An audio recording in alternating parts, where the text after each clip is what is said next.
Okay, thank you. We're public, yes? Okay, thank you. Okay, can I welcome members to the fourth meeting of the Public Accounts Committee in this 22-27 mandate? Can I advise members that the committee meeting will be recorded and broadcast throughout Parliament buildings and online? However, there could be a slight delay in moving to any private session or back into public, so please be patient with the team. Can I advise that those in the public gallery are welcome to use mobile devices as long as they are on airplane mode and all devices are muted. They can connect to the Assembly Wi-Fi. The password details are available in the gallery rules. It is not permitted to take photographs or record any of the meeting proceedings. Can I proceed as follows? Agenda item 1, apologies. Clerk, is there apologies? Yeah, just from Tom Buchanan. Tom Buchanan. Okay, thank you. Okay, members, can I refer you to the draft minutes of the meeting held on the 7th of March at page 6 of your meeting pack? And can we seek agreement for the draft minutes? Okay, I've seen them. Okay, members, at page 13 of your pack is the matters arising. At page 13 of your pack is the response dated the 12th of March 2024, received from the Comptroller and Auditor General, CNAG, providing further information to Mr. Colin Gildernew regarding the ministerial direction in respect of Belfast Distillery Company. Can I ask members if they're content to note this correspondence? Yep. Content, okay, thank you. Okay, members, can I refer you to page 14 of your pack? There's a letter dated the 7th of March from the Chair of the Audit Committee to myself seeking views on the draft budget for 24-25 for the Northern Ireland Audit Office. Can I remind all members that this letter was considered at our last meeting held on the 7th of March and views were sought from members on that occasion.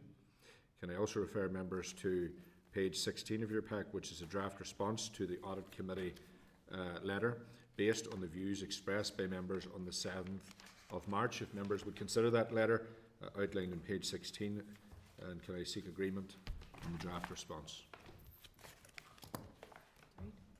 Okay. Thank you. Members, at page 18 of your pack is confirmation received from Peter May, Permanent Secretary for the Department of Health, confirming that he will be attending the Public Accounts Committee evidence session on the 25th of April 2024 and will be accompanied by a number of departmental officials. We're delighted with that response and so swiftly. Can I ask members if they're content to note this correspondence? Content. Thank you. Can I refer members to the TOA letter at page 23, which provides follow-up information from the Department of Finance briefing session on the 29th of February on the process to assess value for money and how opportunity costs are assessed if projects are not progressed. The TOA has also provided some additional information on guidance and on witnesses. Can I advise members that there will be an opportunity to ask further questions in relation to this matter when the TOA are in attendance to brief us at the Committee on Ministerial Directions later on in the agenda. Members, I have no chairperson's business today. Agenda item 5, declaration of interest. Can I ask members if they have any relevant declaration of interest to declare at this meeting? Okay, thank you.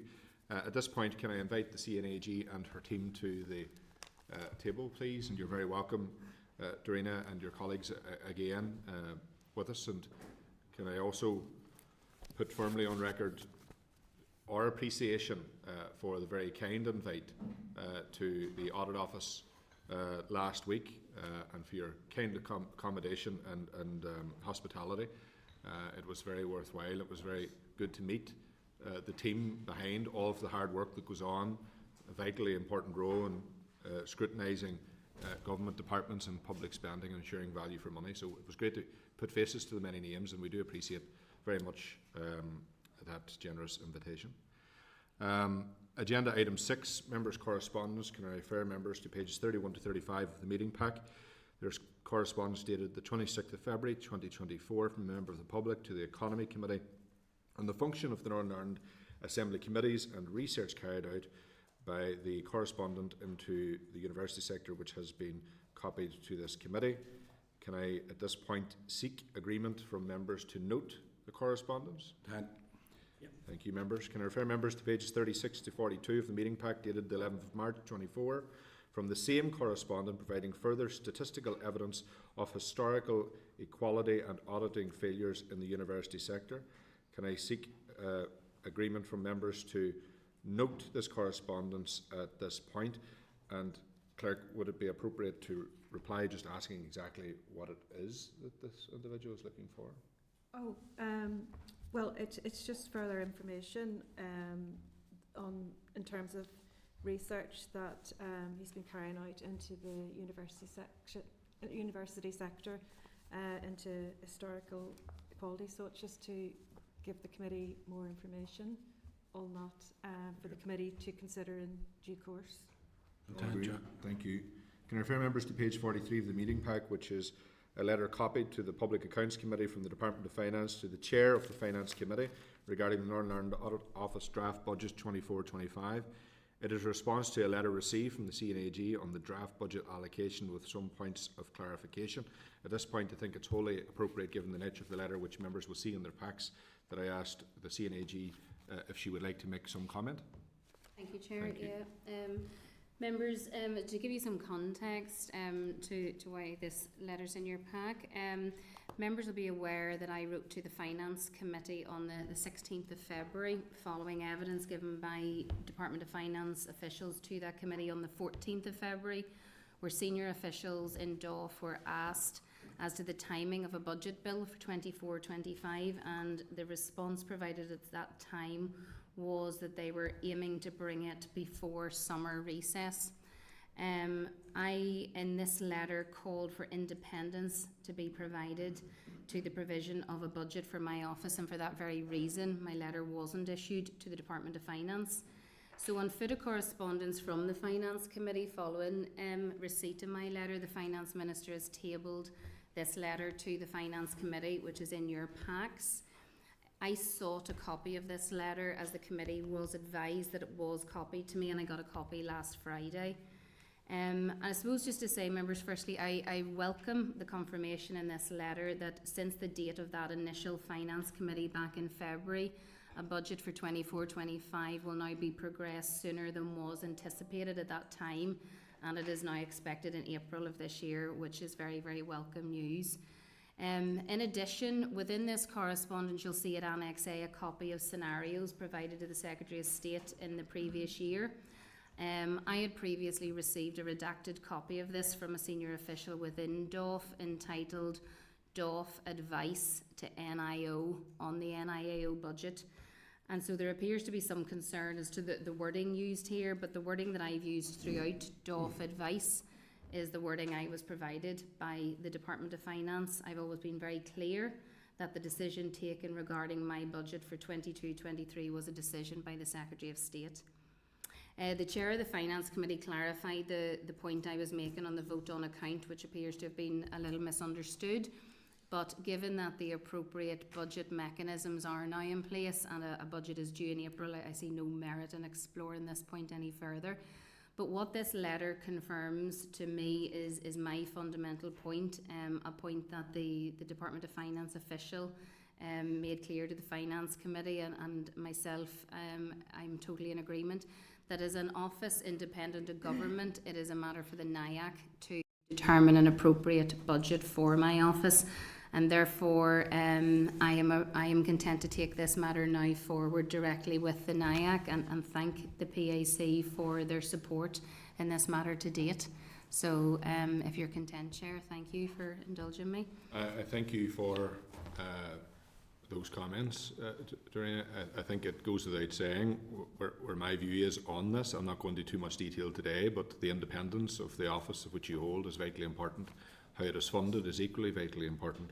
And at a point, I do regard the letter as quite petty, to be honest, given some of the things that are being dealt with in this Assembly and the challenges that we face. But the reality is the independence of your office is vital, given the role you have to play. Your office is also responsible for scrutinising the Department of Finance. And regardless of which words people feel are being used, someone advised the Secretary of State to make the decision to cut that budget, and the advice obviously came from the Department of Finance, in my view. I think it is vitally important for the Audit Office to carry out the function that they have appropriately and fully, that they need to be resourced appropriately. And you're right, it is for the NIAC to consider that, and for the Finance Department to consider the recommendation from the NAAC, which I hope they do listen to, because they're the body that listen to the concerns by the Audit Office, and they should be taking them on board and considering the huge raft of challenges that are faced by public services here, and the importance of your role in scrutinising public services, more so in the absence of this institution than any other time. So I thank you for your comments. I do think that letter, whilst we acknowledge what's within it, I thank you for your clarification, and we're very clear, or I'm very clear on where I stand on it. Okay, thank you. I just note an interest here. The letters come through the Finance Committee. I sit in that committee also. Okay, thank you for that. Okay, members. At this point, can I ask if members are content to note this correspondence? Thank you. Agenda item 7, MOR. Can I welcome to the meeting who have been sitting there and give us some clarification recently is the CNAG, Dorina Carville. Also with Dorina is Mr. Rodney Allen and Mr. Kyle Bingham. User, as I've said, very welcome back to the committee. Can I refer members to the memorandum of reply on the review of the Northern Ireland budget process at pages 52 to 59 of the pack? And can I ask the clerk to brief the committee? Thank you. Okay, thank you, Chair. Okay, so with regard to the MOR on the review of the Northern Ireland budget process, members, there's 10 recommendations that were made for the Department of Finance in the 12th report from the Public Accounts Committee mandate from 2017 to 22. So this is the MOR from that report. And it's at pages 51 to 59 of your pack. You will note that 3 recommendations have been accepted in full. 5 have been partially accepted. Other recommendations, recommendation 4 is noted. However, the Department of Finance advised that the changes sought in the recommendation are not within their gift or that of accounting officers and would require wider policy and legislative changes. Recommendation 9 is noted. However, DOF note that allocation of resource is a matter for the DOF accounting officer and will be subject to the Minister's priorities. 1, 6 and 8 are accepted in full, so I'll just go through these ones that were accepted in full.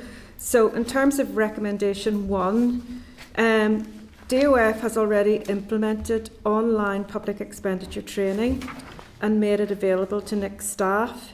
Thematic modules to support Assembly members are also available via the Public Finance Workshop series provided by RAISE, which is the Assembly's research service, and I believe that some of the committees have already received that training, so that one is very live and happening at the moment. The other, recommendation 6, DOF will continue to seek improvements in the degree and detail of its longer term fiscal planning and will continue to work with the Fiscal Council on any recommendations they provide on improvements to the Executive's longer term fiscal planning. And then the other one that was accepted in full was 8, and that's just that DOF continues to engage with HM Treasury on a regular basis on these issues. Other ones that I just want to bring to your attention, then recommendation 2, that was partially accepted, and that one DOF agrees that this should be finalised as soon as possible. This is the MOU between the Assembly and the Executive. And DOF will continue to support the committee on this work. So that would be an area that I believe that the Committee for Finance would have an interest in, as it's sort of an ongoing legacy issue. So that's would be one that would be worth highlighting to the Finance Committee. As I say, the rest are either partially accepted or accepted in principle. So maybe if you're happy, Chair, I'll leave it there on that MOR. Yes, thank you for that, Clerk. Three accepted, a number partially accepted, and some accepted in principle. There's a number of questions that raises, and we will come to that when the TOA is before us. I think it's appropriate at this point to ask the CNAG for any comments. Yes, I think it's important just at the start of your mandate to ensure that you fully understand the terms that are used here in terms of obviously accepted and rejected are quite clear, but where a recommendation has been accepted in principle or has been noted, if you do want to seek clarification from the TOA then as to what that means and whether or not the recommendations are being taken forward, I think that is appropriate. Thank you. Yeah, the two questions that I certainly have for the TOA. Has members any questions? And members, at this point I would also say that under agenda item 9, the TOA will be before us, so any questions in relation to the recommendations can be raised there. Can I seek members' agreement to refer this MOR to the Finance Committee? Agreed? Oh, yeah. Okay, thank you very much. Okay, members, can I refer members to the update to the Memorandum of Reply on Addiction Services in Northern Ireland considered on the 29th of February 24, pages 60 to 64 of the meeting pack. Can I ask the clerk to brief the committee? Okay, thank you, Chair. This is an update to an MOR that was produced in March 22. So, if you remember, members asked for this update at their meeting of the 14th of March. So it's really just providing more information on what has happened since the original one was written. So it's just really, if members are content with that update at this stage, then I don't really think there's much more in terms of actions falling out of it. Okay. CNAG, would you like to make any comment? Yeah, I think you've got a pretty fulsome update. I suppose just to remind members, you have the Department of Health then in front of you in a couple of weeks. So if you did want any further update, you have got an opportunity. There are some things in this update which are quite current. They're due to complete or progress February, March of this year. I think if you were minded to ask any questions on this, it would only be right and proper to advise the Permanent Secretary in advance that you did want to ask questions on addiction services. But it's a pretty fulsome and up-to-date response. Yeah, I agree, and thank you for that. I do think it is appropriate, given that our first inquiry is in the mental health services. There will undoubtedly be questions around addiction services, so I think it would do no harm, Clerk, if members are agreed that we inform Peter May that the questions may arise in relation to this when he is in attendance in the near future. All agreed? Agreed. Okay, thank you, members. Members, can we seek agreement to note the update on progress against the recommendations as on the 14th of March 2024 and seek an update on the progress in 12 months' time? All agreed? Yeah. Okay. Thank you, members.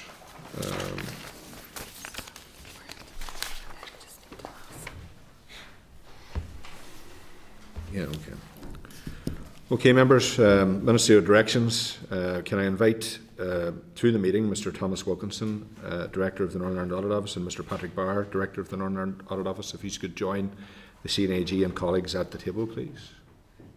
Sorry, no, Tomas and Patrick are for excess vote. Oh, Leader sorry. item. Yes, sorry, I've Apologies. jumped Yeah, it. no. I'm way ahead here, Chair. I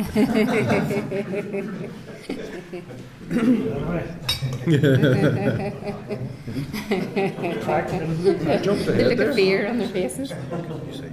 I'll take this one, Chair. But Yes. Yeah, no, that's No, grand. yeah. Yes, sorry, that is, yeah. No. We moved the wrong page.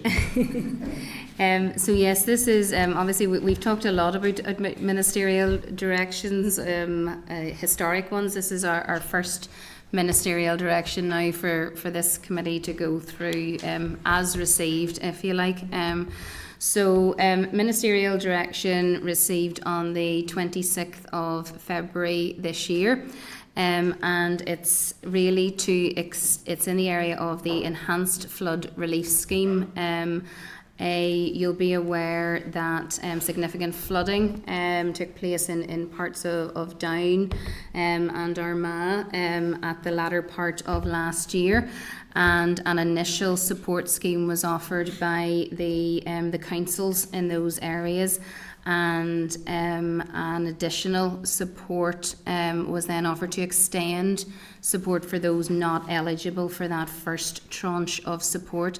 And this was really to encapsulate those businesses who were either without flood insurance or thought they had flood insurance and didn't. It also was to extend support to those businesses, charities, churches, etc., previously excluded from the first scheme, and also to cover significant stock losses that the businesses had. In terms of the concern raised by the interim accounting officer, it was a value for money concern.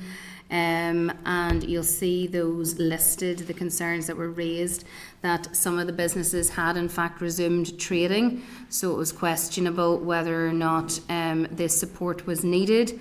The accounting officer also questioned whether the financial support would in fact help the businesses overcome all of the challenges that they faced as a result of the flooding. And thirdly, there was a concern raised as to whether providing government support to businesses without flood insurance would have an undesirable consequence of encouraging businesses to save on insurance costs going forward. So these value for money concerns were put forward to the Minister. The Minister considered those and issued a ministerial direction. From the committee's perspective, I can advise you that the process around ministerial directions has been fully followed. With regard to this going forward, I can also advise that I will keep this matter under review in terms of my audit of the DFE going forward, and similarly I've advised the local government auditor, and she will also keep this under review in her work in the councils as well. So if there's anything further to bring back to committee, we will do that. Thank you for that, Dorina. Is there any questions from members in relation to the CNAG's comments? Okay. Diane? I just wanted to ask with regard to this, my understanding, being close to the flooding at the time it affected my constituency, was that the Secretary of State had found and announced 15 million that would be released, and then the first tranche of that was a small amount which covered the rates relief, and then the initial 7,500. So there was an estimation that it was maybe covering about 2 to 3 million of this announced 15 million. So whenever the announcement a few weeks ago of the 10 million becoming available, it was my understanding that was part of what was originally announced by the Secretary of State. So I just wanted to ask why the accounting officer wouldn't have been able to feel he could bring this forward when it was already agreed under the Secretary of State, and why it actually required the ministerial direction here. So my understanding is, whilst it may have been initially announced by the Secretary of State, is money's coming from the Northern Ireland Bloc, so it was coming from this accounting officer's budget. So the accounting officer had responsibility for that money, so that's why. So it's the specifics and the technicalities of it's quite a lot of money going out quite quickly, and then the points to which you referred. No, that's grand. Thank you. Thank you, Diane. Just before I come to Colin, were all the appropriate procedures adhered to, in your opinion, by all the parties concerned within the appropriate timeframes? Yes, in terms of the procedures around ministerial directions, in terms of notifying this office, my office, etc., and providing all of the necessary backup information, what we had previously talked about in our reports, that was all done in this case. Yeah. Okay, that's good. And are there any further matters of concern to the Northern Ireland Audit Office that you'd like to raise in relation to it? No? Not at this stage, Chair, but as I say, we will keep this under review and report back if anything does arise during the course of our audit work, but at this stage, nothing.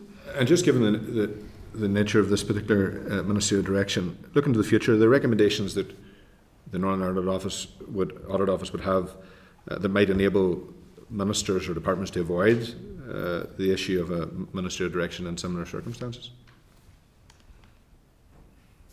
Sorry, Chair, just what do you... So is there any recommendation in those circumstances, in future, if those were to arise, is there any recommendation that that your office would have that may avoid a ministerial direction having to be applied? This one, in terms of the concerns that the accounting officer was raising, his value for money concerns came with, he said he didn't have the time to fully assess it. Yep. And actually he points out that it was similar to the COVID schemes as well, where the priority was to get support out to businesses affected as quickly as possible. And whilst we understand that, again, in our work and looking at the COVID schemes, we have recommended that as far as possible, time is spent trying to do as much research around these schemes as possible. But that said, we do appreciate that sometimes things move very, very quickly. And in this case, it was trying to get money out as quickly as possible. So the accounting officer had concerns in that regard. And just before I come to Colin, in other jurisdictions where major flood events may happen and ministers have to respond quickly in those circumstances, are we aware of the process that they may have had in similar circumstances that ended up them avoiding the use of an MD?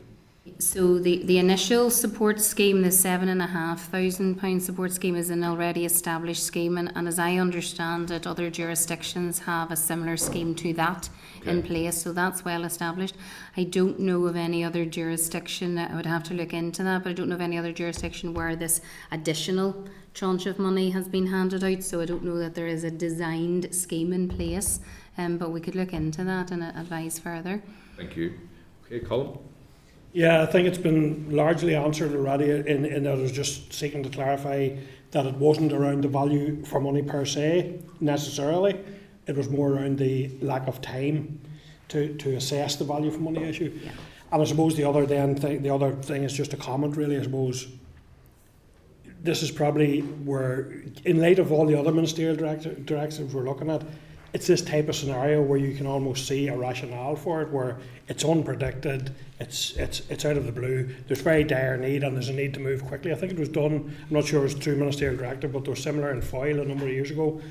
So while we understand climate change is increasing the likelihood of these events, predicting them is really almost impossible, and predicting the impact of them in particular. So I suppose just, it's almost a case where you can see a logic to a directive rather than a... But that's all. Thank you, Chair. Okay, thank you. David? Thank you, Trina.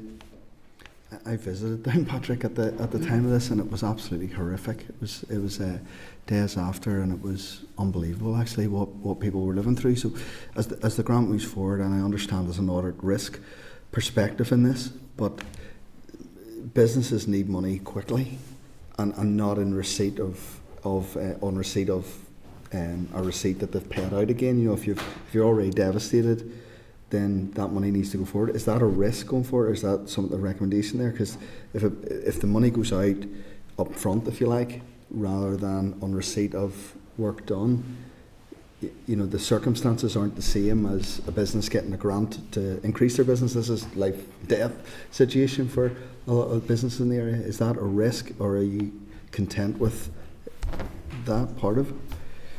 So there's probably two separate things here in terms of, so at the minute, and for this committee, it's around the ministerial direction and the granting of this £10 million sum.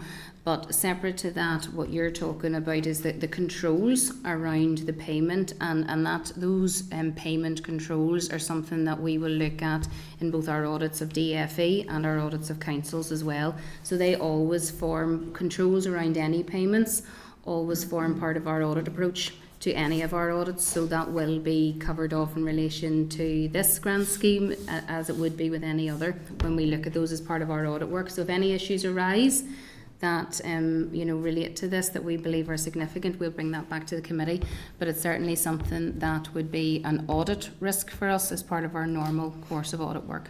Okay, and then moving on from this, as Colin said there, this is going to be recurring more. Unfortunately, with climate change, this sort of stuff is happening. Is there a place that we have a kind of default plan, so it's not a ministerial? So it's a direction on something that's already sitting. So be it a flood, be it a fire, be it whatever natural, wherever. Hopefully that never happens. But if there's a plan in place, then the ministerial direction, the risk is removed from that. Is that something that we should look at doing to move forward, rather than coming up with schemes on the hoof kind of, and having a kind of default, if that makes sense? The original scheme, which the CEFA scheme is already in place through the Department for Communities via the councils, and that is in place for floods.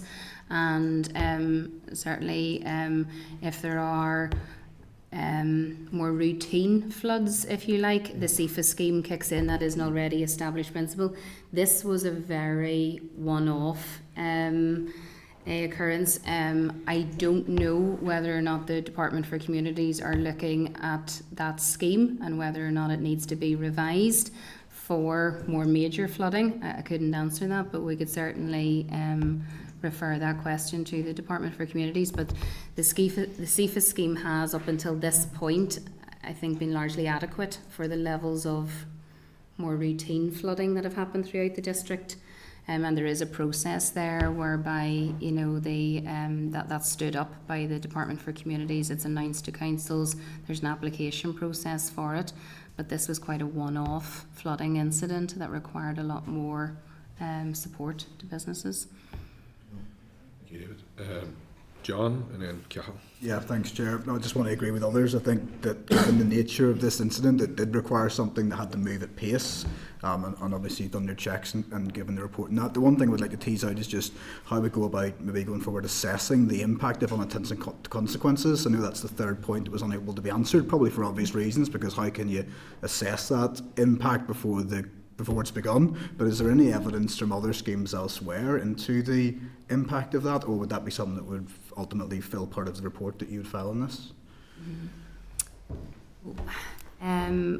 We have no evidence of any unintended consequences of that nature. I suppose it is something to be mindful of now that it has been raised by the accounting officer, and certainly something that I would anticipate when we look at that, or the accounting officer does a review of this scheme himself, which he will do at the end of it. It'll be one of the things that he'll want to look at.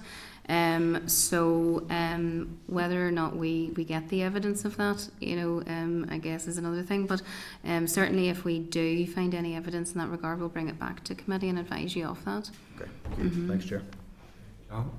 Yeah, thanks, Chair, and thanks very much for some of the explanations. And maybe it's really a question for somebody else, but I just want to throw it in the mix. I mean, it's reactionary to a major incident, and I mean, you have to ask the question.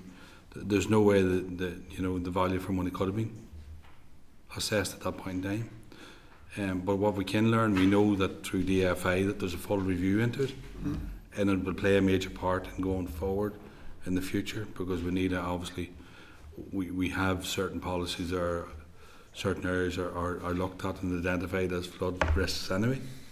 But my point is, and this to say may not be for yourselves, in this case I think there's no other way they could go about it. I'm asking myself, why is this here? Because it was like the COVID issue.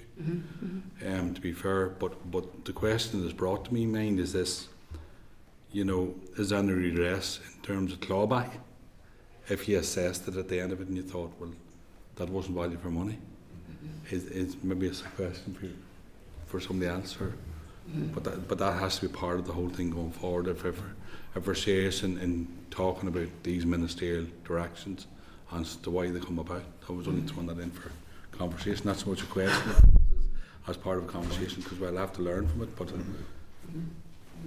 you know, so Just I suppose through the chair, just to agree with the member, and that was a key point you'll recall from some of our work on COVID, was to ensure the clawback arrangements were in place. So just to echo the observations that Tarina gave, you know, that first and foremost be incumbent on the department to do its own piece of work in response to Mr. Stewart's question. But ultimately we may well, on behalf of the committee, have a more detailed look at this at the very end, and that's one of the things you'd be expecting to be in place. These are quite significant sums going out to individual businesses. absolutely. Thanks, Chair. Thank you, Brian. Okay, thank you. And thank you, Trina and Rodney and Kyle for now. We'll move on to the next agenda item, Treasury Officer of Accounts, briefing on ministerial directions in Northern Ireland. Can I refer members to the clerk's brief in the packet, pages 83 to 85, which provides a high-level summary of the issues raised relating to ministerial directions at the meeting of the 7th of March, which arose as a result of the Northern Ireland Audit Office report on ministerial directions and the TOA response to the Northern Ireland Audit Office recommendations. At page 84 to 85, there's a number of issues that members may wish to raise with Mr. Stevenson shortly. Can I advise members that included in your pack at pages 91 to 137 is the briefing paper and the Northern Ireland Audit Office report on ministerial directions, which members considered on the 7th of March and has been included in your pack for information. Can I advise members that in the tabled pack is a copy of the MOR on the Northern Ireland Audit Office report on ministerial directions, also for their information. Claire, do you want to recap on some of that? Yes. Yes, just as I say, as a reminder, PAC considered ministerial directions in one of their earlier meetings, and at the time, if you recall, there were 10 ministerial directions during the period from the 28th of March 2022, when the Assembly wasn't sitting, and the CNAG was notified of 13 MDs, which were sought by accounting officers. Of the 13 MDs, one was withdrawn, and of the 12 remaining, 2 were not approved. But the total value of the 10 MDs that were approved was 34.35 million. A report was on the table for members to consider that had been done by the Audit Office on ministerial directions, and they highlighted a number of issues. Questions were asked about why there was so many ministerial directions that in Northern Ireland compared to other regions, and then there was another issue around some of the terms that were used, affordability being one that was used quite a lot during that period, and also another issue then was just what was being done about the numbers of ministerial directions and the issues that came out of that report.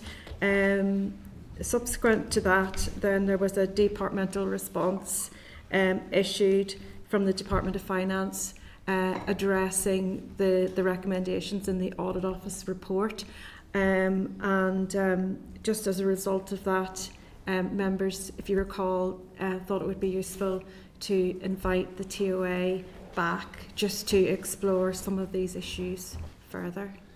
Thank you, Clerk, and I think it is important that we do explore them as well as the ministerial directions. I'm sure members will have questions on MORs that were raised earlier, and I'd appreciate if we could have some light shed on them. So with that said, I'd like to welcome Stuart Stevenson, Treasury Officer of Accounts to the Department of Finance, and Ms. Julie Sewell, Head of Public Audit and Accountability Branch of the Department of Finance. You're both very welcome back to the committee.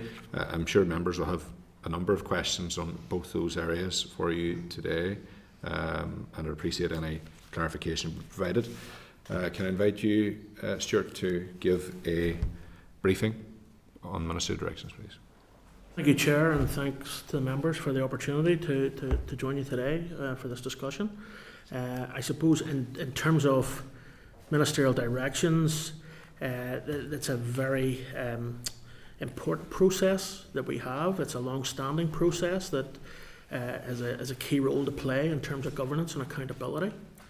We welcome the report and the good work from NIAO in delving into this subject, and it's a helpful report for us in terms of the recommendations moving forward. We are pleased, I think, at some of the good work we've done in recent years in this regard.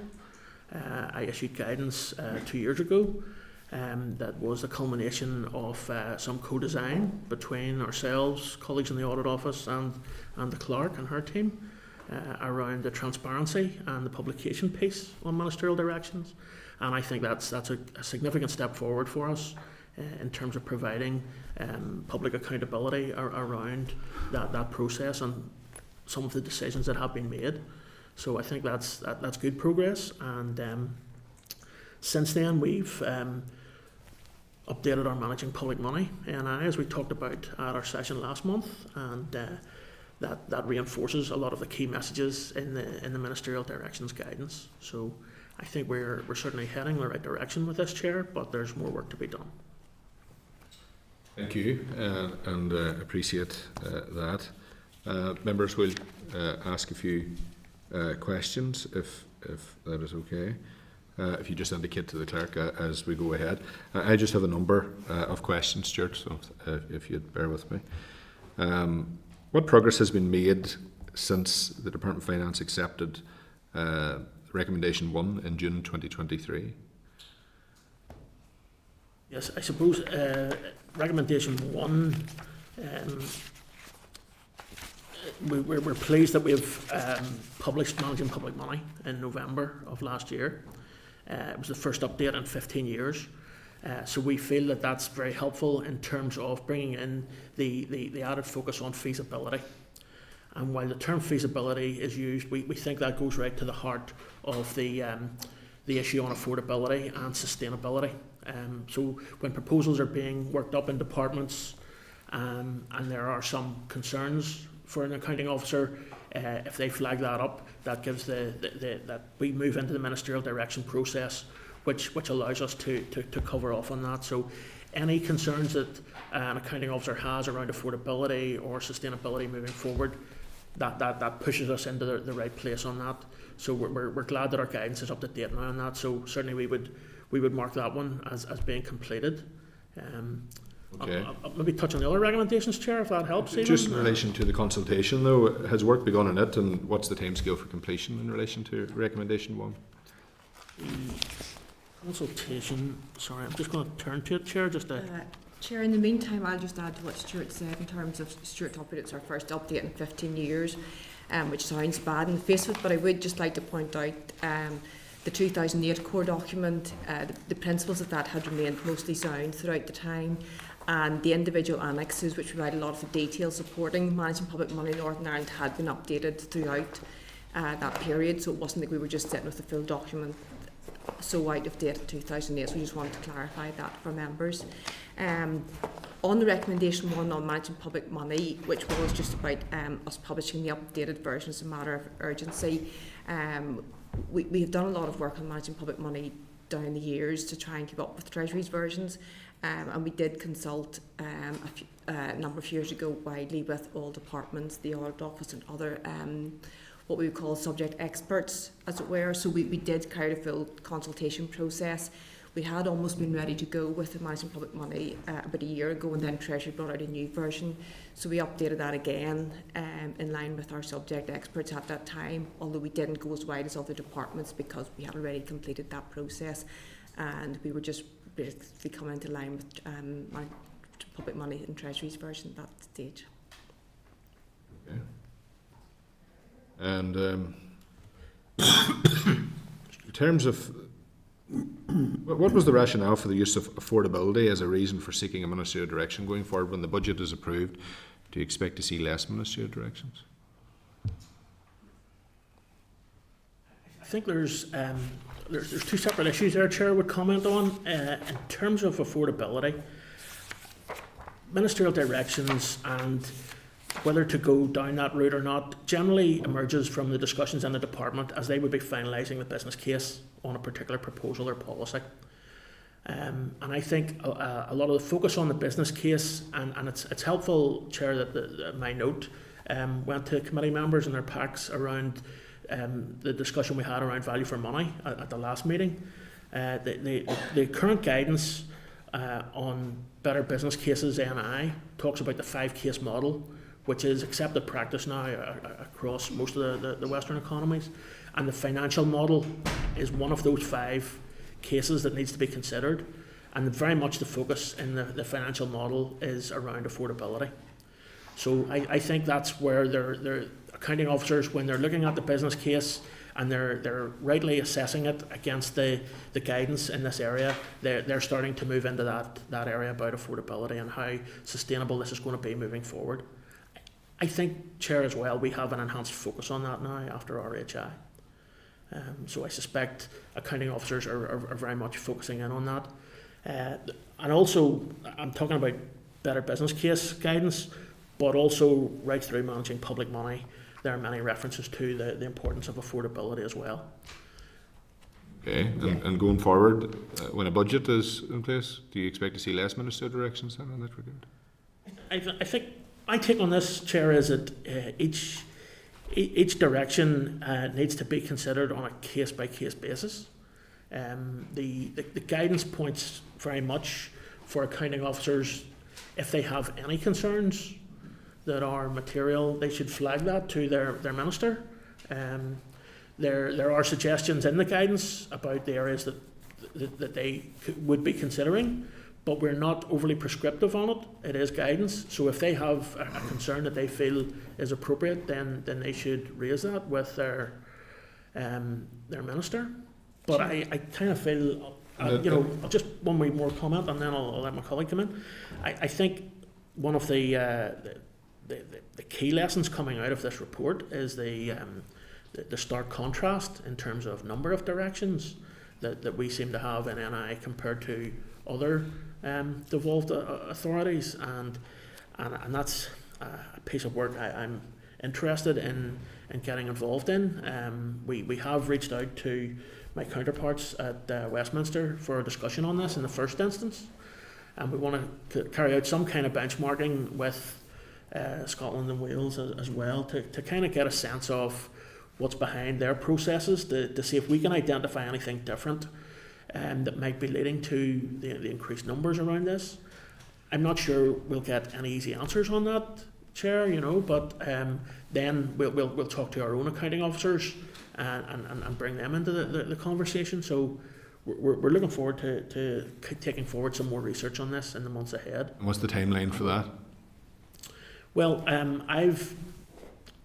the TOA in Westminster has agreed to meet with us after Easter to have a discussion piece around that. They'll talk about their experiences, because we don't really see the kind of debates that go on in the background there. But we'll be looking to tease out the kind of the approach to risk, which I think is critical to this. I don't think we're at any stage to say our process is completely right or theirs is maybe an improvement on ours, but we need to try to be able to get an explanation for that.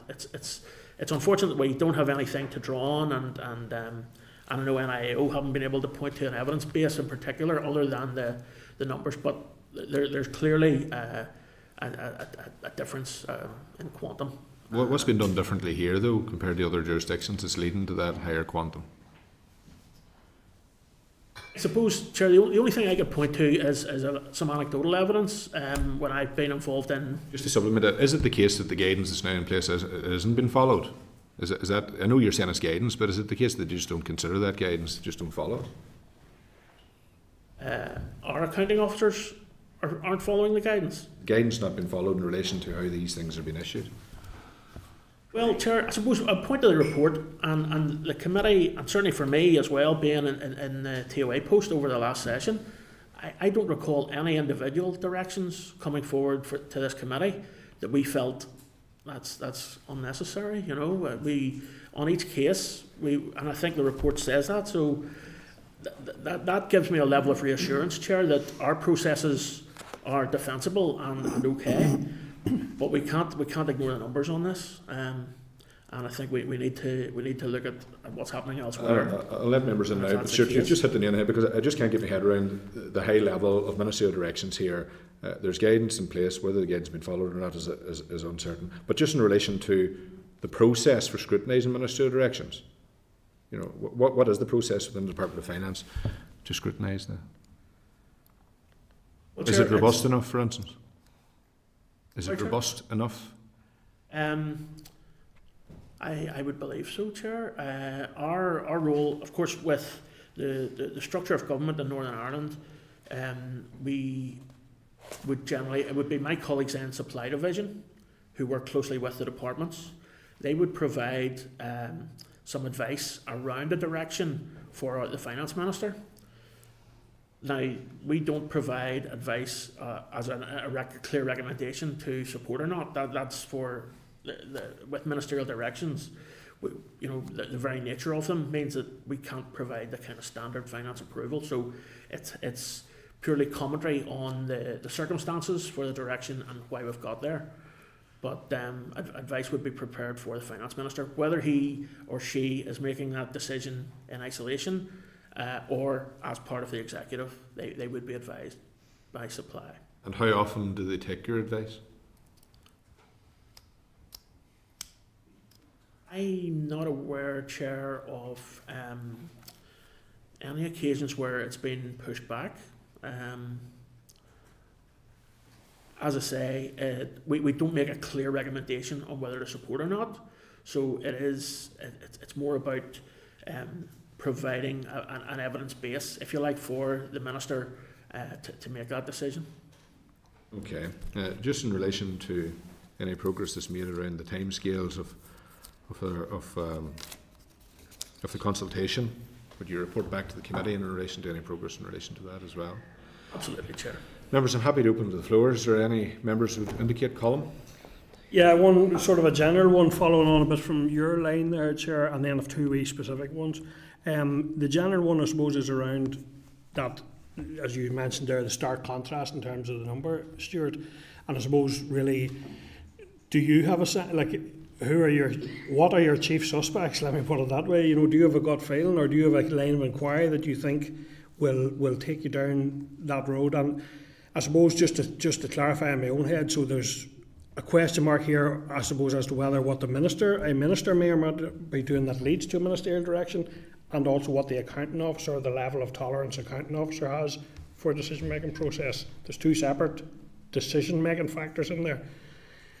Do you think it's a combination, or tending one more toward one or the other?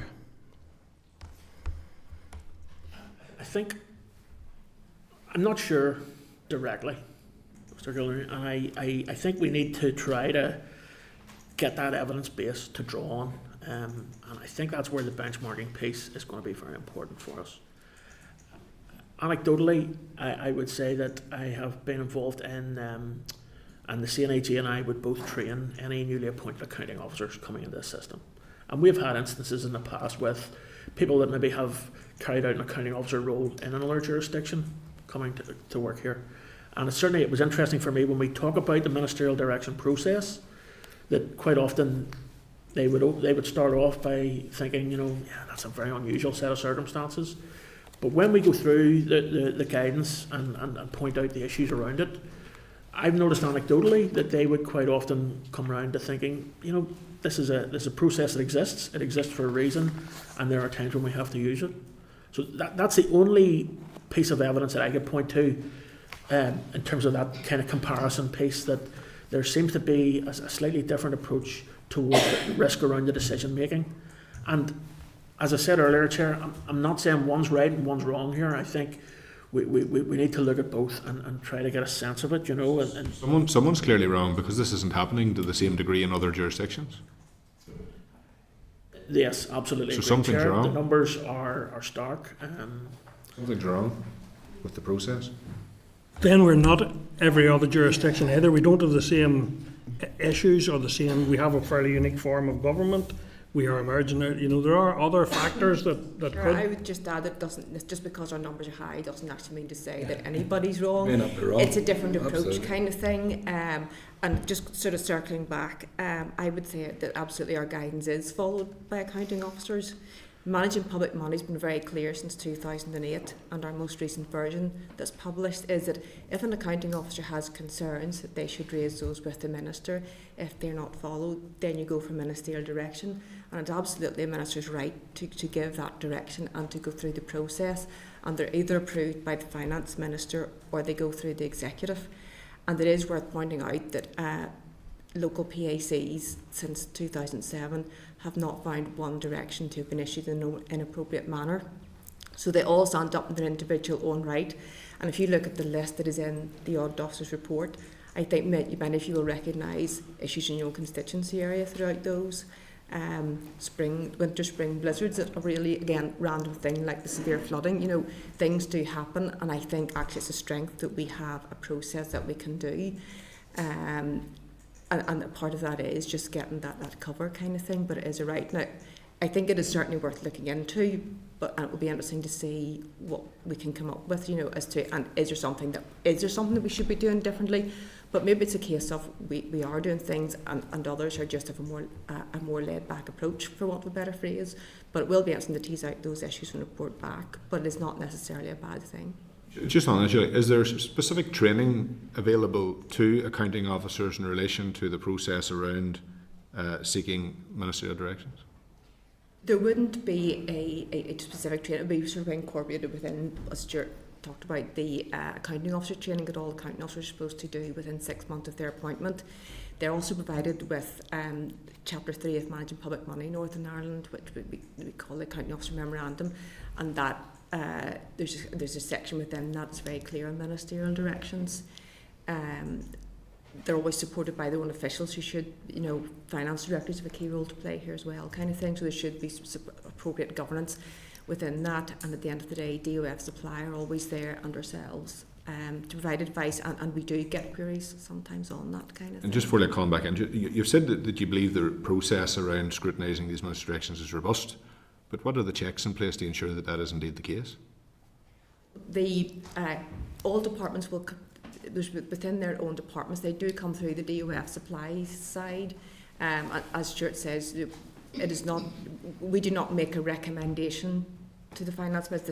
This is not my area, supply side, but they were very clear with us. That they do not advise the minister whether to approve it or not. That is a matter for the minister to decide, and that's where that sits. That sits in the political sphere, and on those matters that are cross-cutting or wider implications, or an individual minister may choose to go down the executive route, and that's the space you're talking about. It is officials do not approve ministerial directions because that's the wrong way around, kind of thing, and it's ministers' rights to do that. Okay, Colin. Yeah, the first specific one I refer you just to page 117 of the pack there. There's a bar chart that demonstrates in 2020 there were 10 ministerial directions on the grounds of, I think it's value for money value for money. 2021 there was 38. In 2022 then all of a sudden there was 10 value for money and a range of others. Is that a COVID factor where a range of other considerations are kicking in, or is it a sign of accounting officers becoming more rigorous or raising, because they could object to them on more than one ground? Isn't that right? On a single ministerial direction, they could direct on more than they could object, or they could advise or ask for a ministerial direction. So I'm wondering why it goes from all value for money in 2 years and then a range suddenly in year 3 on that span.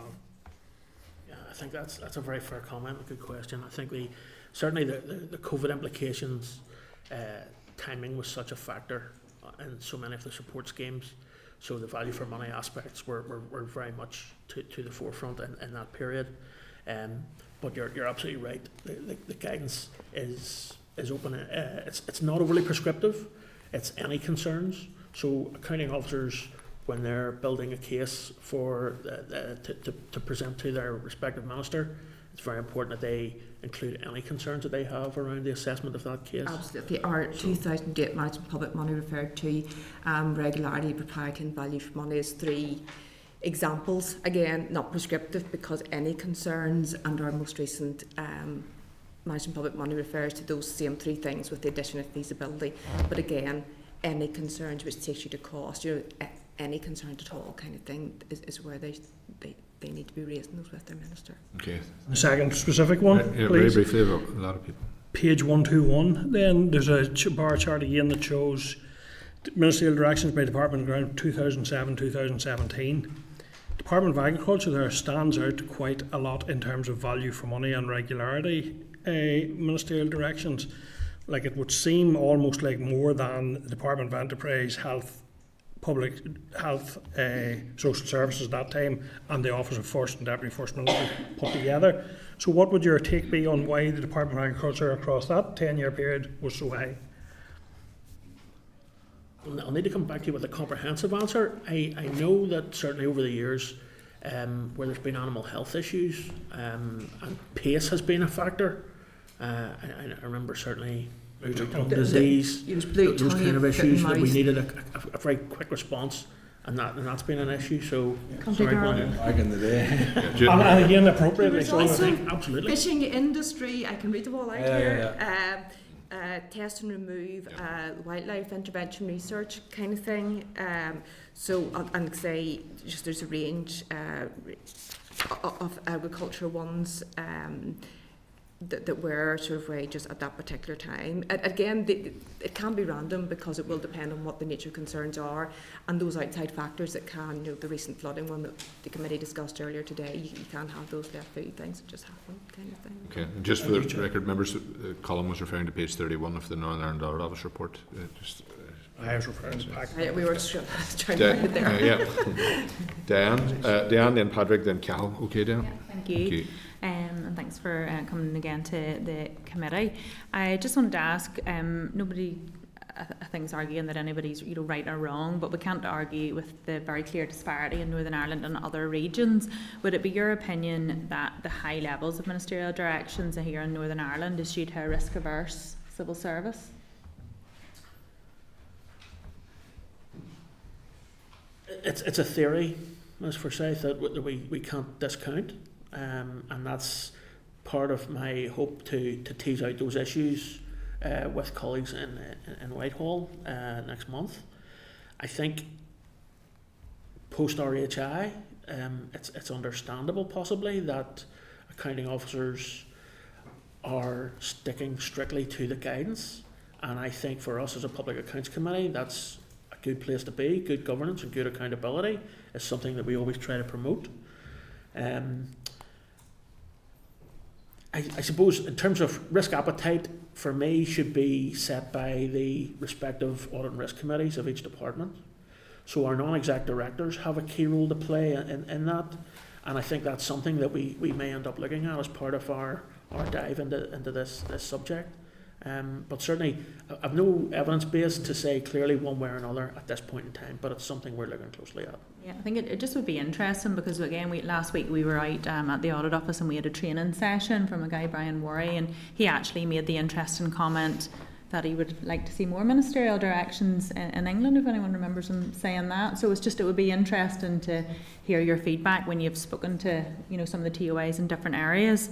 The other question I wanted to ask was in terms of the MOR response here and the terminology on the different degrees of acceptance. Would you be able to take us through some of those? Certainly. Thank you. And I know the committee were looking closely earlier on at the MOR and the budget process, Chair. Is it okay to kind of refer to that? I suppose we're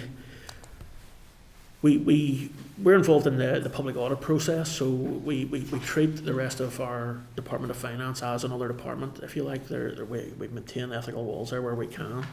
And certainly when we receive a departmental response or an MOR, we always like to encourage departments to have a clear response in their opening line, which manages the expectations for the readers of what the department how they're reacting to those recommendations. So, and we always like to see that acceptance straight away as a very positive step. Against that, we're mindful of sometimes the recommendation may be outside the control of one department, or maybe involve working in collaboration with other stakeholders. And I think certainly as regards the budget process, certainly DOF remain committed to improving the budgetary process anywhere they can. But I think we need to acknowledge that sometimes they are constrained maybe by HMT, and sometimes not everything is within DOF's power to actually facilitate that change. In which case we would like to see partial acceptance or noting, but also more importantly an explanation for why they're coming to that conclusion. And certainly we would work with departmental officials to make sure that the explanations are in there that explain whatever those limiting factors are. But certainly and I know in the case of this report, that's certainly the areas there where the department are struggling to commit to a full acceptance of certain recommendations. But partial acceptance isn't a partial rejection, it's just they can't fully accept it within the Department of Finance. It would be that they're partially accepting what they can and will implement that. The response should then also note what actions they're able to take in the spirit of the other part of the recommendation that they maybe cannot fully implement. Same sort of thing for accepting in principle, again, outside their gift. But the response should explain what actions, again, they can take to address the spirit of a recommendation kind of thing. So it is not that we're just saying, no, we can't accept and we're doing nothing. It's just that, as Stuart said, it's just a bit of a limited acceptance because it is outside our gift to be able to fully do that. But Stuart says we certainly do encourage people, and we work closely with departments on doing the MRs to go for the full acceptance where they can, and to give that fulsome response to explain where they can't and what they can do. That's great, thank you. Okay, thank you, Diane. And just for Pat again, just something you'd said, Stuart, I want to pick up on it in response to Diane earlier about RHA. It may have led to a higher level of ministerial directions. Is that actually the case, or was there a significant level of ministerial directions prior to RHA happening? I would need to look at the numbers on that just to confirm it. Yeah. But certainly, there's certainly been a cultural change as a result of RHI. So I would suspect there's been it's had an impact on organisations, and certainly we can see it in our regular dealing with accounting officers.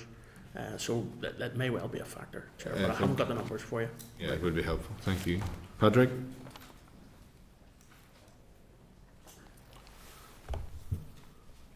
Can you hear us okay? Yes, you're muted at the minute.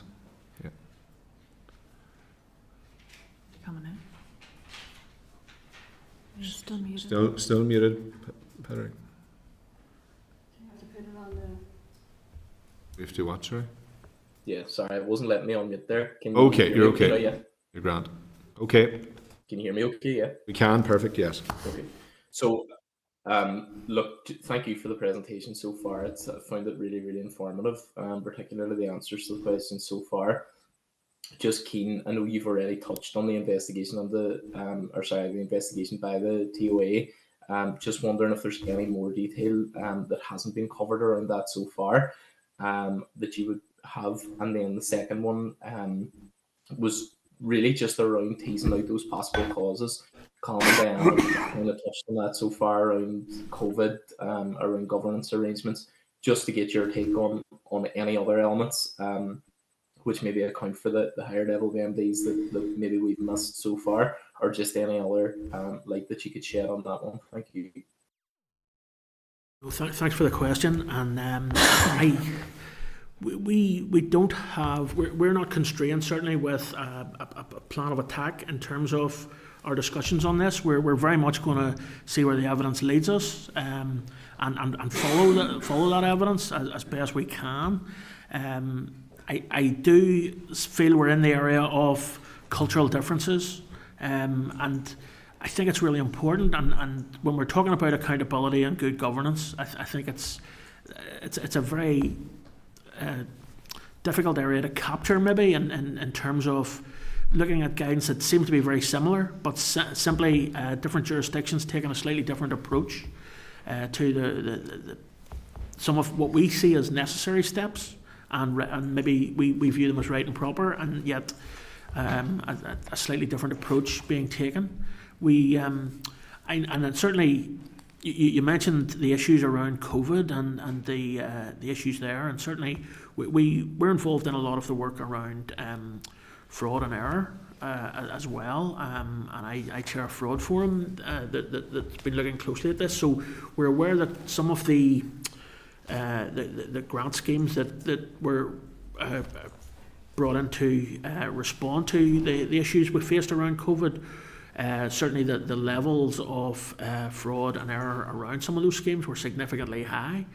And certainly I think that potentially is a factor as well, that we're constantly issuing updates around those areas to accounting officers, and they're probably looking at it and maybe reacting accordingly, you know. So there are certainly lessons to be learned from a lot of our work in the past, but the only thing in terms of scope and the rationale behind it, we're just going to follow the evidence and see where that leads us in terms of trying to tease out the issues and then addressing them where we can. Yep, Chair, I would just add to what Stuart has said. I mean, in terms of the numbers, since there's been a total of 105 ministerial directions since 1998, as reflected in the Audit Office's report.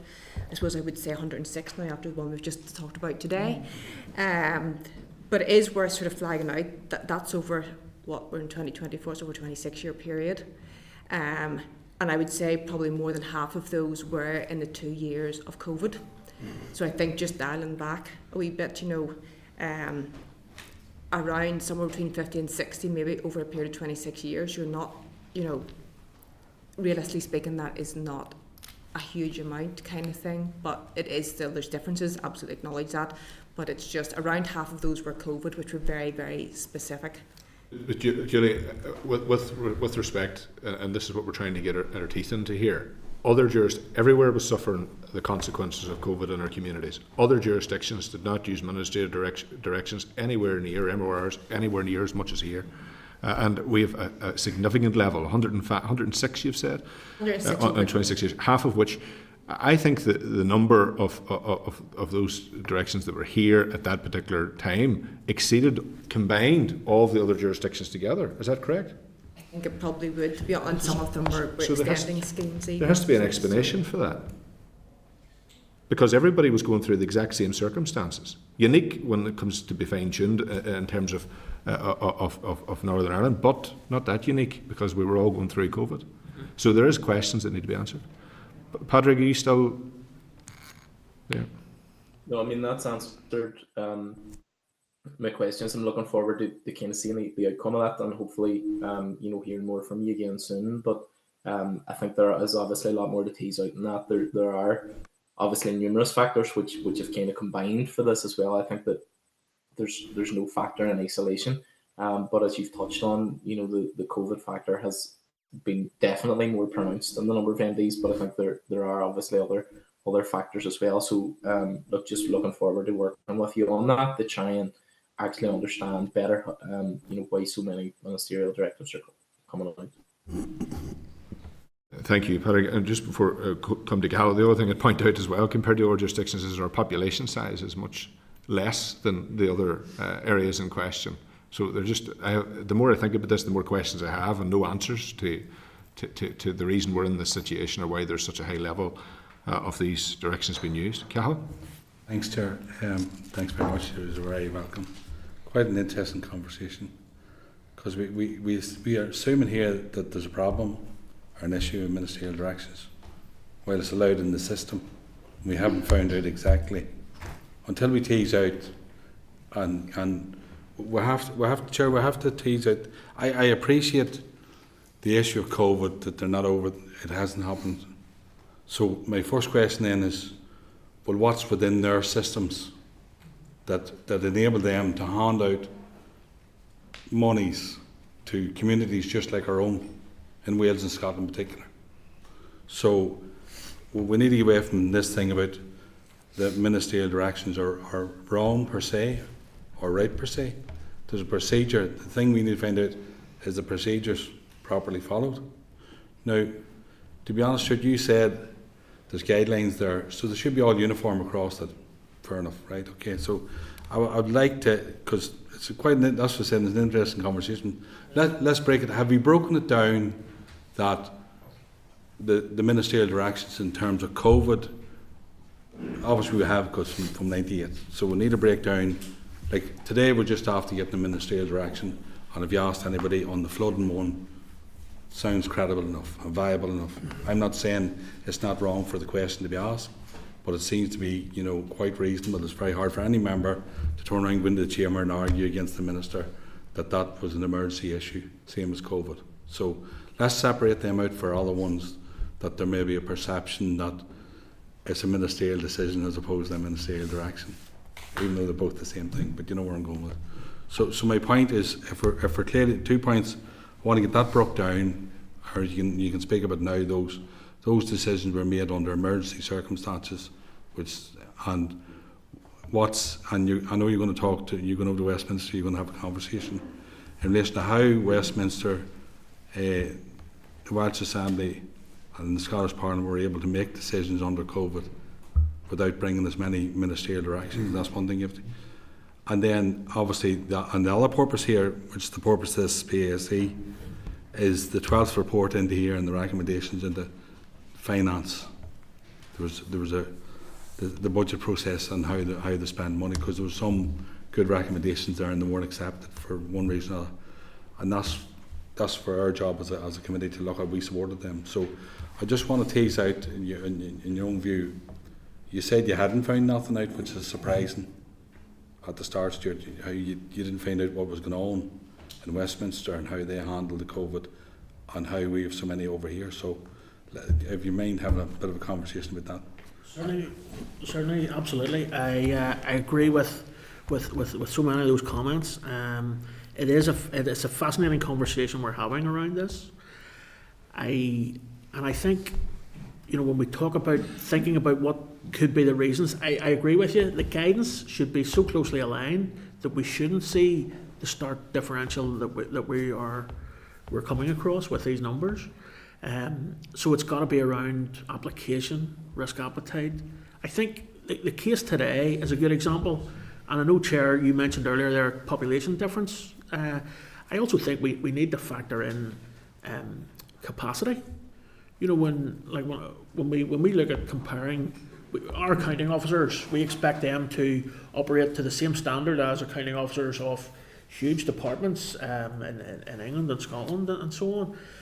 You know, maybe they have the capacity within those departments to produce a business case that will meet the standards very quickly, and maybe some of our departments we're maybe struggling to get there at the pace required, and that might be the likes of today's direction is, I think, a good example of that. You know, so there are factors there that I'm very keen to try to tease out as best we can.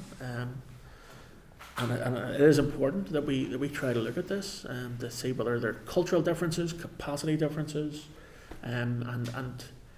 or is it simply down to application of the guidance in a different way? You know, but that probably falls under the cultural piece again. And ultimately, the question, Stuart, is, you know, which is best practice to ensure value for public money, and if various jurisdictions are doing things differently in similar circumstances, then it does raise questions. John? Yeah, thanks, Chair. I think it's a fascinating discussion, and thanks for the answers so far. Just a couple of points. I'll be interested in the point you picked up on about the member of staff from the civil service who came from another jurisdiction to here. I'd be interested to know if that would go the other way, whether they would be just equally, whether that point would be equally made, whether they would find the cultural difference, you know, quite shocking, but also ultimately also adapt. Would that be something you'd find? The second thing is the risk-adverse nature of things, you know, versus the continuity of government here. I mean, we haven't factored that in either as a potential issue. You take the 105 that you talked about in terms of ministerial directives. There was 30 during the 2007 to 17 period. There was 10 years of constant government, so 3 a year. But in the 2018 to 2022, we only had 3 and a bit years of government. We had 69, even taking out the COVID ones. There was still 4 times as many per year. which is an interesting fact, and that comes in the back of RHI, so that might be explained by that also, in terms of that cultural shift and that shift in mindset and approach. And the third thing I want to point out, that Wales only had one during the COVID grants, but I know from the fact from living there for 6 years in Cardiff, and many friends who have been done to form businesses, I looked over there and businesses here in terms of the impact, the way they were, what I was being told, throwing money around in terms of the support to entrepreneurs and local businesses, even compared to here. Yet it's interesting that accounting officers there didn't feel the need to flag up any concerns, seemingly, or just one in that entire time whenever they were creating those grants. So there is clearly a difference in culture and approach. That wasn't really a question, but it's just interesting to see those, if you could tease out any of those points, but particularly that continuity of government, but also that time frame, with the, like say, no assembly sitting. It's a fascinating area, and you're right, Mr. Stewart. And the Wales example is really important, and I know the committee met last week with Mr. Wally, for example, who I know works with our own Chief Exec Forum in terms of the accounting officer training, so and I know he does a lot of work with the Welsh Government. Yeah. So again, we should be seeing accounting officers in both jurisdictions being trained to a very similar level. Yes. So again, it goes beyond that, I think, and we've already mentioned the guidance factor, so... Is it possible, Stuart, though, because there had been government there consistently afterwards, that the senior civil servants had the confidence in the way their ministers worked, where here we were coming in the back of several years without government and ministerial workings with senior accounting officers? Would that have played an impact? I think it could, and I suppose when I look at accounting officers and look at the kind of mindset behind the decisions, the level of scrutiny is a factor as well, I think, for them, and that's where I think for us as a post RHI administration, I think that might well be a factor here at play, so we can't rule that out at all. We could probably have a conference on this, Chair. I don't know what's so many tickets, but it'll be a fascinating discussion. But thank you, that's all I have. David? Thank you, Chair. I suppose it is an interesting conversation. Ultimately, you need facts and figures, and we need that report. I read the report, whatever it was, 3 weeks ago.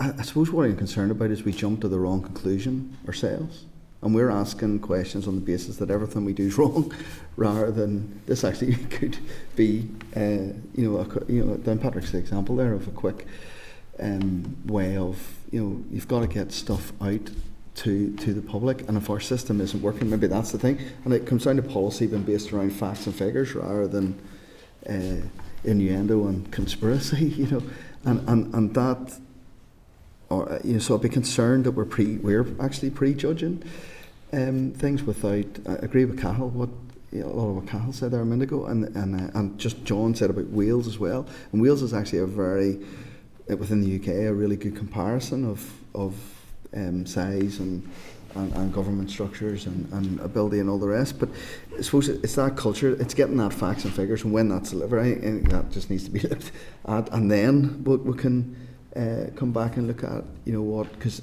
I don't buy the bit that just because we did it, it's necessarily the wrong way to do it.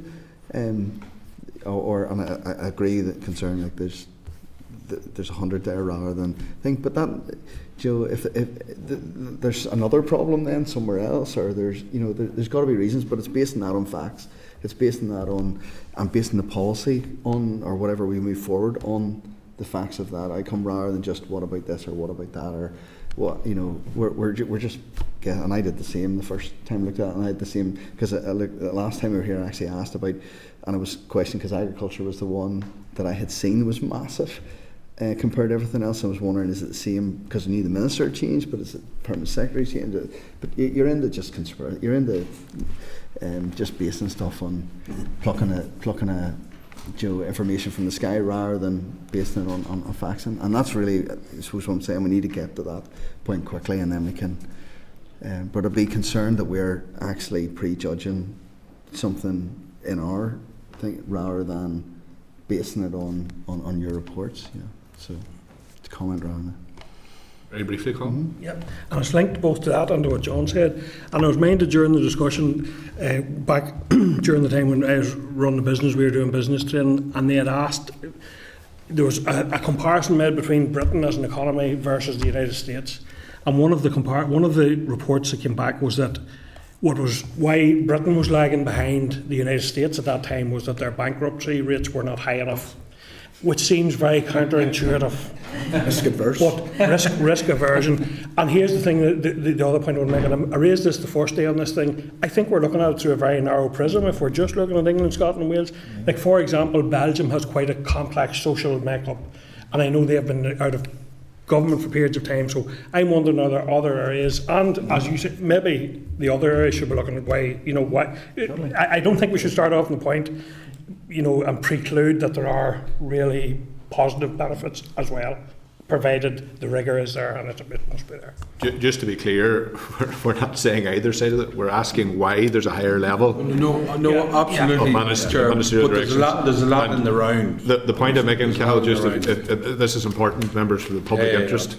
There needs to be an answer to that question. Why is there a higher level of ministerial directions in Northern Ireland compared to other jurisdictions in similar circumstances? That's it in a nutshell. There's no conspiracy theory around that question. There has to be an answer to that question, and to be honest, we expect an answer to that question. Just in relation to MORs, I just want to go on, touch briefly on that. What is meant by the term noted? Is for instance, is the recommendation being actioned if it says noted? Each recommendation it will depend. A starting point of noted, I think, is more acknowledging the statement of the recommendation, and it is about managing expectations. I would say it certainly is supportive of the report without acknowledging or rejecting a recommendation. So does that mean it will be actioned? But Stuart, will the recommendation be actioned? Because that's what's uncertain from noted. Yeah, I would. Depends what the supporting text says. Depends what the supporting text would say. The supporting text should explain what action has been taken. To talk previously about the different levels, but there should still be something that will be done to address the spirit of recommendations, kind of thing. If there's no action at all, that should be a very straightforward. Does not accept and explaining why, but something's noted, usually that means that there's something that can be done to address the spirit, but maybe not in the way the committee would have wanted, or something at a lesser level kind of thing. But the individual responses should explain that, and if there's if there's anything that isn't clear or the committee's any queries, it's a matter of writing to that relevant accounting officer to ask for further detail on it. I don't know if I'm missing the answer to this. I'm still not clear. When something is noted, is it actioned or is it not actioned?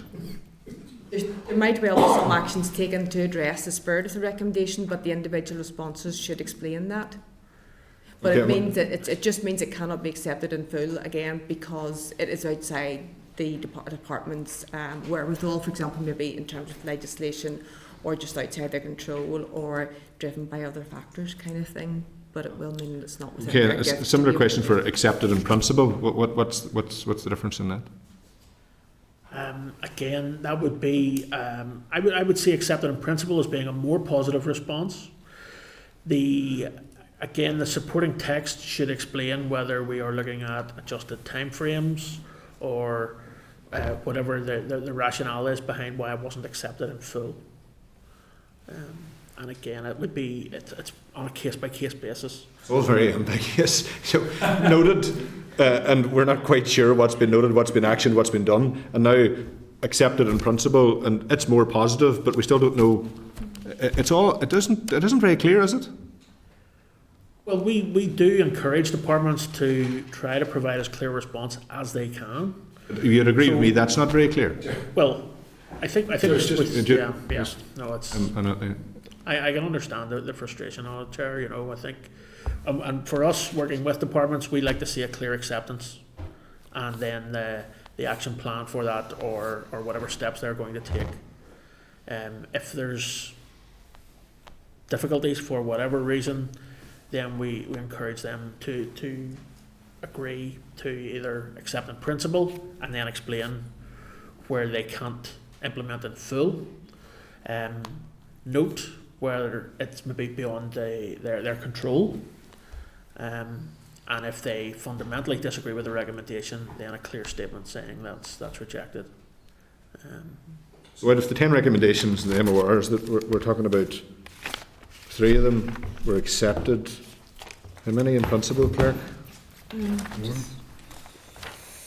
Okay, right. There were 2 that were noted. 2 noted. Recommendation 4 and recommendation 9. 2, 3, 5, 7 and 10 were either accepted partially or in principle.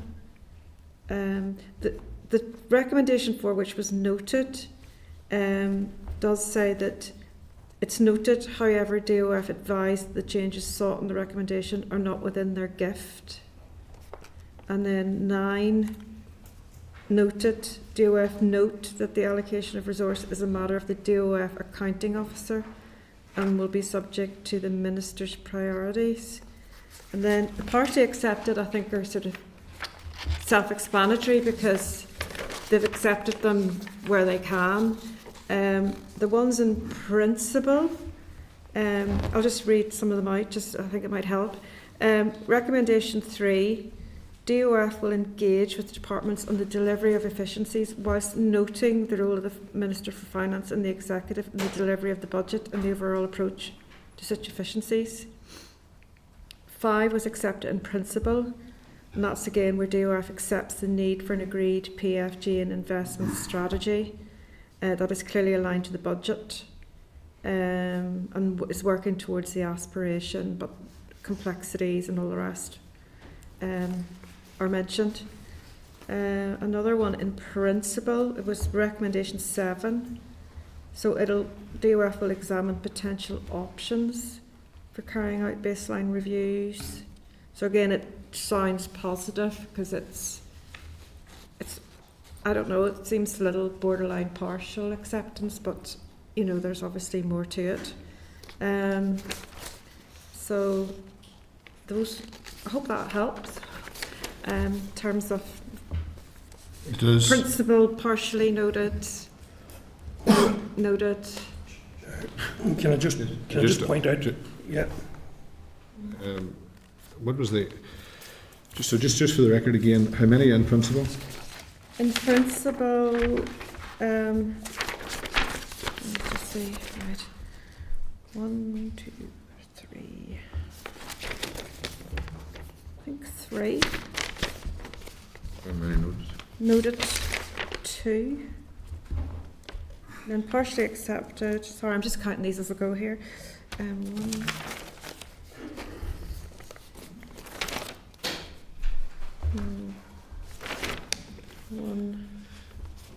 1. Is that right? It's not very clear, actually, to be honest, Stuart, what's going to be actioned, what's not going to be actioned out of those recommendations. And if we're sitting here as a scrutiny body and we're not clear and you're not answering the question clear enough to give us clarification, then what does that mean for others? You know, this needs to be crystal clear. You know, it's not a great way of considering recommendations, to be honest. Because I'm not sure what's going to come and what's not. Go ahead, Colin. Just to add that, if I may, the following memorandum of reply on addiction services, which didn't get that much discussion altogether, states that the department has either accepted in full or in principle all 10 recs. So there's really no clarity there either. Yeah.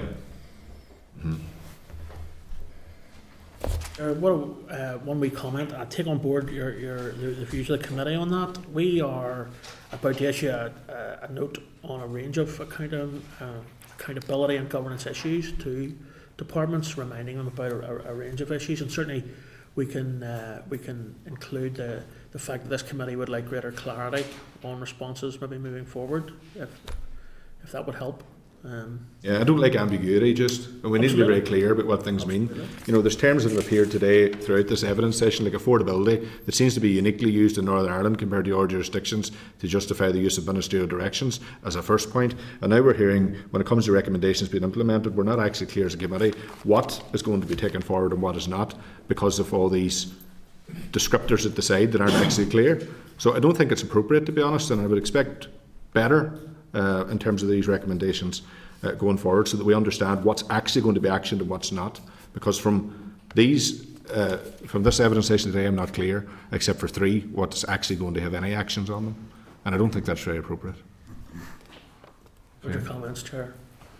Just a wee point, and I'm listening to what you said. I mean, finance is the lead department, so if they're not standing up to the test in terms of recommendations, because we've done a lot of reports and a lot of recommendations right across each department, so there should be some leadership in terms of there's a lot of work went into everything there in terms of all those reports. So, I mean, that's something this committee needs to tease out itself in terms of, but the responsibility lies with most times the lead department, so it should be showing leadership.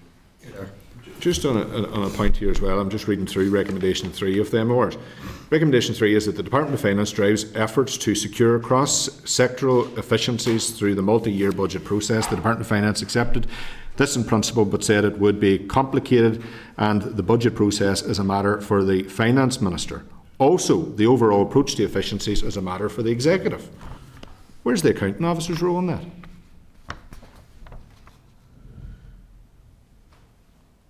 The accounting officer is the chief policy advisor to the minister, But there's no way. but there's no reference to. Yeah, it's to a that cop-out. role there. Yeah.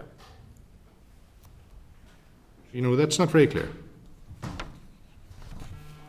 There's another couple of points as well around recommendation 4. You know, you'll be aware, Stuart, that it's important for the work of this committee that silos are broken down and departments are working together in a more joined up approach. And I note in response to the NACS board that is intended to help this. Has it helped?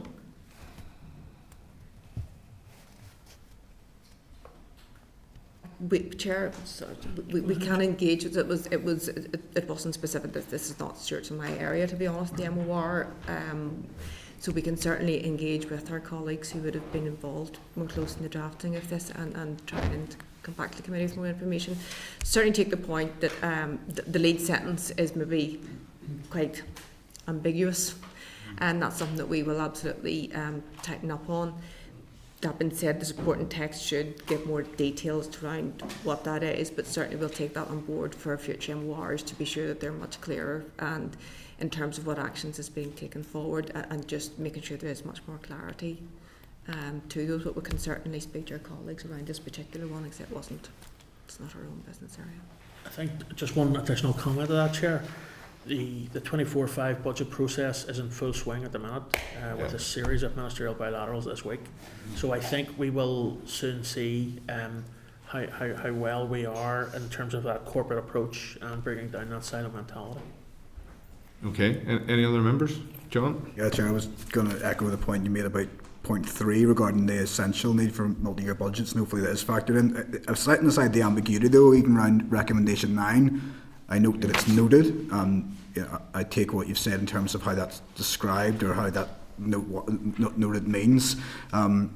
But the importance of this to me, the committee recommends that the department ensures that sufficient time and skilled resources are available to the Central Expenditure Division to implement the recommendation within the report, particularly when legislative change is required. I would have imagined that would have been quite a significantly important role, and how it only just come up with the term noted. I take the other one that was noted because there's clarity to say it's not really our remit, but that one surely is the remit, and how is it not at the very least accepted in principle or accepted subject to finance? I mean, surely in the interest of securing value for money, particularly when legislative change is required, that would have been a vital one to have accepted in principle, or at least to agree with entirely. I would agree with that, and I suspect behind the thinking on the response, and again, this is not our part of the department that produces this, but to help the committee, I'm going to offer a comment here that I think quite often when departmental responses or MORs come back where there is public expenditure implications, it would be good practice for us as a department to say any decision on allocation of resources is something for the budget process, and not to be seen outside of that, because otherwise we would end up funding every recommendation in full, and our budget process falls apart, and we have an unsustainable public expenditure system then, you know. So I suspect while DOF would very much like to increase resources in this area. I think there could be an element behind their saying, look, we can't criticise other departments who would use this process to increase their likelihood of success in a public expenditure exercise. We need to hold the line ourselves on that front. Maybe that's just where I think that's the probably terms, Stuart, then are unhelpful, because if I had to come out and said agreed in principle because of this, but by just noting such, to me, a serious point, it looks like, I'll kick that into touch. That's what it sounds like. So maybe they could be reviewed, possibly. That might be beneficial at the very least. That's all I have, Chair. I think that's a helpful suggestion from John, that these would be reviewed and maybe report back to the committee. I think it would be helpful. As you can see, Stuart, there's a number of questions in relation to these MORs that we're not happy about. Has members any other questions? No. Okay. He's took a grilling today, but there's important areas of concern here, so I appreciate it. Yeah, that's right. Thank you, Stuart. Thank you. Thank you, Chair. Joey, cheers.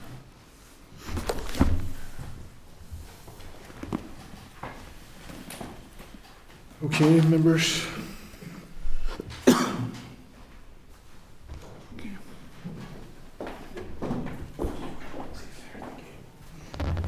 Members, can we seek agreement to go into closed session? All agreed? Thank you. Committee Room 21. Sound.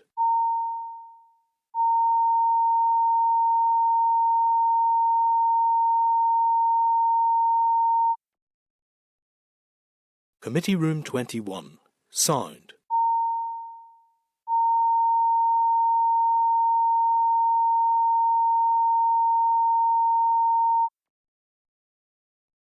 Committee Room 21. Sound.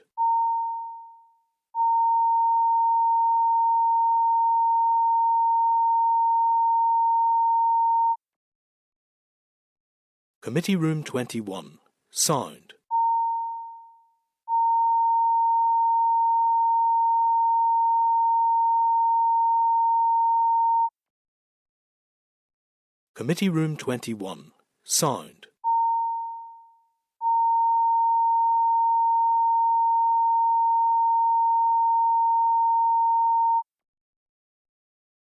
Committee Room 21.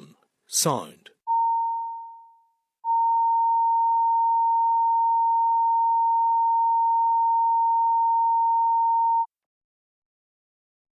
Committee Room 21. Sound.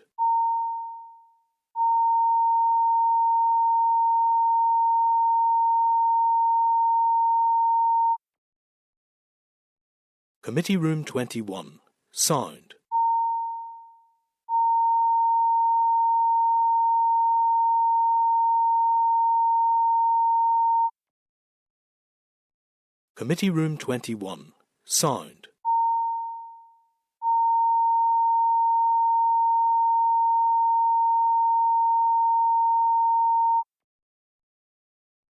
Committee Room 21. Sound. Committee Room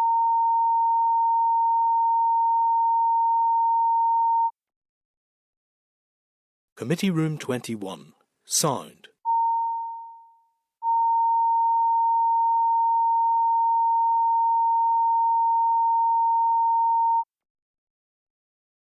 Committee Room 21. Sound.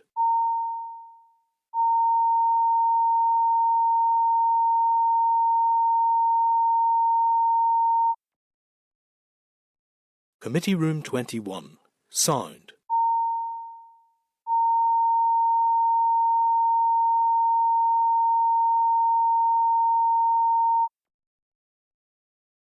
Committee Room 21. Sound.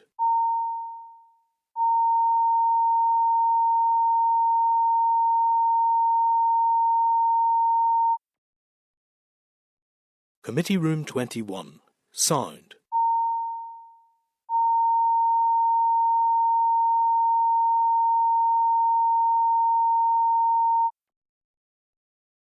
Committee Room 21. Sound.